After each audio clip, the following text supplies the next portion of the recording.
Hello everyone, my name is Kirti and I am an assistant professor in ITM. Today I am going to cover the topic accounting principle, concepts and convention, and this is one of the major topic under financial accounting. Meaning of accounting principle. In the past, when accounting statements were largely needed by the proprietor, these days the accounting statements are needed by various parties who have vested interest in the business like proprietor, investors, creditors, government and many others. Accounting statement disclose the profitability and solvency of the business to various parties. It is therefore necessary that such statements should be prepared according to some standard language and set rules. These rules are usually called generally accepted accounting principle. These principles have been generally accepted by accountants all over the world as general guidelines for preparing the accounting statements. Right? So accounting statements are uniform set of rules or guidelines developed to ensure uniformity and easy understanding of the accounting information. So what is the need of accounting principle? In order to make the accounting information more meaningful to its internal and external users, it is significant that such information is reliable as well as comparable. The comparability of information is required to see how a firm has performed as compared to the other firms and how it has performed as compared to the previous year. This becomes possible only if the information provided by the financial statements is based on some set rules known as policies, principle and convention. Right? Now kinds of accounting principle. These principles are classified mainly into two categories: accounting concepts or assumption, accounting convention. So accounting principles are described by the various terms such as assumption, conventions, doctrines, concepts, postulates, right? So move to accounting concepts or assumption. In order to make the accounting language convey the same meaning to all the people or to make it more meaningful, most of the accountants have agreed on the number of concepts which are usually followed for preparing the financial statements. These concepts provide a foundation for accounting process. No enterprise can prepare its financial statements without considering these basic concepts or assumptions. These concepts guide how transactions should be recorded and reported. Following may be treated as basic concepts and convention. Number one is going concern concept. So as per this concept, it is assumed that the business will continue to exist for a long period in the future and the transactions are recorded in the books of the business on the assumption that it is a continued enterprises. And it is because of the going concern concept the outside parties enter into the long-term contracts with the enterprise, give loans, purchase of the debentures and shares of the enterprise, right? तो going concern concept means कि enterprise existence में है और वो continue रहेगी, going concern चल रही है एंटरप्राइज आपकी, right? Then move to consistency concept. Now this concept states that the accounting principle and method should remain consistent from one year to another. It doesn't allow a firm to change the accounting methods according to the changed circumstances of the business. So these should not be changed from year to year in order to enable the management to compare the profit and loss account and balance sheet of the different periods and draw important conclusion about the working of the enterprise. If a firm adopts different accounting principle into accounting period, the profit of the current period will not be comparable with the profit of the preceding period, right? For example, if a firm choose any one of the method of depreciation, generally there are two methods of depreciation, straight line method and written down value method, right? So it is expected that the method one chosen will be followed consistently year after year.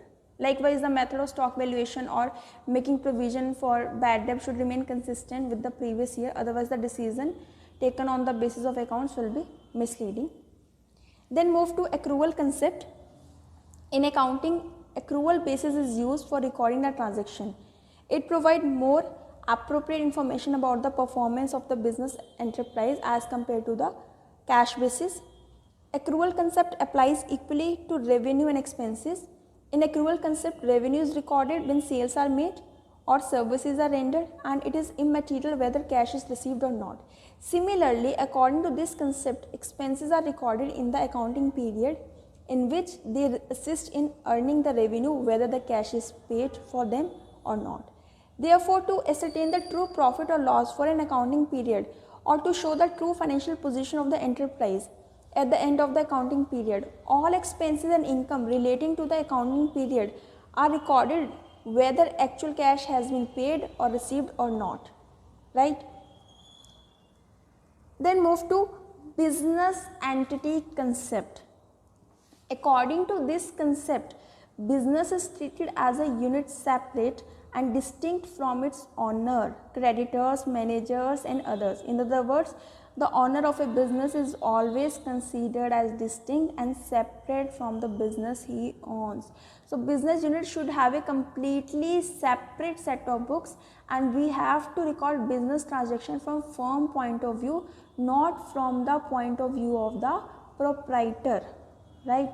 Then move to money measurement concept. Only those transaction events are recorded in accounting which are capable of being expressed in terms of money. An event, it may be very important for the business, will not be recorded in the books of the business unless its effect can be measured in terms of money with a fair degree of accuracy, right? Then move to accounting period concept. As a business is intended to continue indefinitely for a longer period of time, right? The users of the financial statements need to know the results of the business at frequent intervals. So 12-month period is usually adopted for this purpose. So according to the income tax law, a business is compulsory to adopt financial year beginning from 1st April and ending with the 31st March in the next calendar year as its accounting period. It is also called periodicity concept, like कि आपको 12 months की cycle follow करनी है, right? Then move to historical cost concept. According to this concept, an asset is recorded in the books of account at the price at which it was acquired. So this cost becomes the basis of all subsequent accounting for the asset. Since the acquisition cost relate to the past, it is referred to as an historical cost. So this cost is the basis of valuation of asset in the financial statements. Then move to dual aspect concept. Dual aspect obviously means debit or credit. According to this concept, every business transaction is recorded as having a dual aspect. In other words, every transaction affects two accounts. One is debited and one is credited, right? Then move to revenue recognition concept or realization concept. So revenue means the amount which is added to the capital as a result of the business operations. Revenue is earned by the sale of goods or by providing a service. Concept of revenue recognition determines the time or the particular period in which the revenue is realized. Revenue is deemed to be realized when the title or the ownership of the goods has been transferred to the purchaser and when he has legally become liable to pay the amount.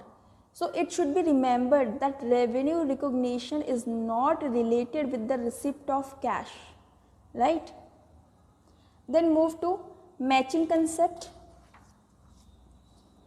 This concept is very important for correct determination of the net profit. According to this concept, in determining the net profit from the business operation, all costs which are applicable to revenue of the period should be charged against that revenue.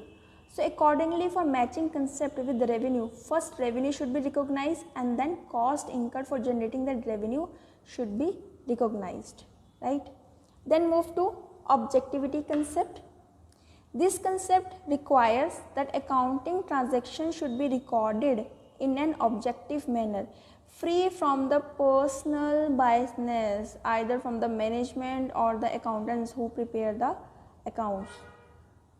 So it is possible only when each transaction is supported by the verifiable documents and vouchers such as cash memos, invoices, sale bills, pay slips, correspondence agreements, etc.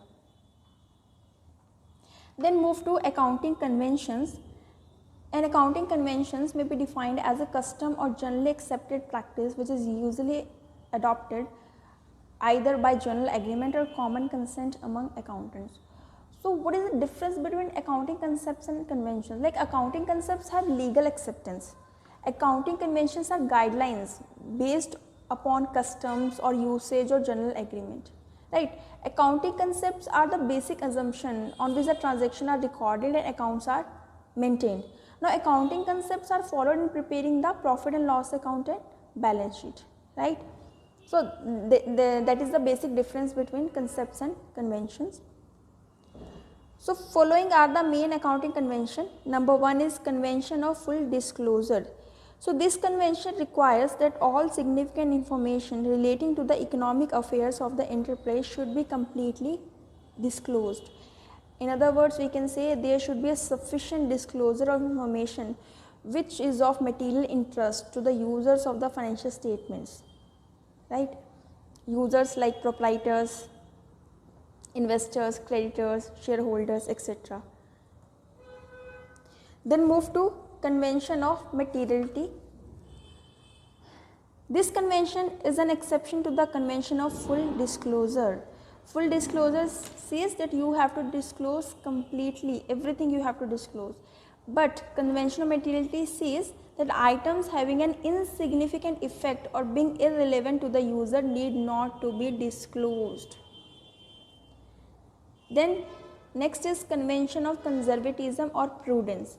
According to this convention, all anticipated losses should be recorded in the books of accounts, but all anticipated or unrealized gains should be ignored. For example, we are making provision for bad debt, provision for depreciation, right? जो भी anticipated losses होते हैं कि हम क्योंकि gain तो हमें हो जाएगा तो अच्छी बात है, बट अगर लॉस हो गया तो एकदम से लॉस को कवर अप करना बहुत डिफिकल्ट हो जाता है, तो we make the provision for that. So example is provision for bad डेप्ट, provision for depreciation, we making the provision, right? So that's all for today. Thank you so much.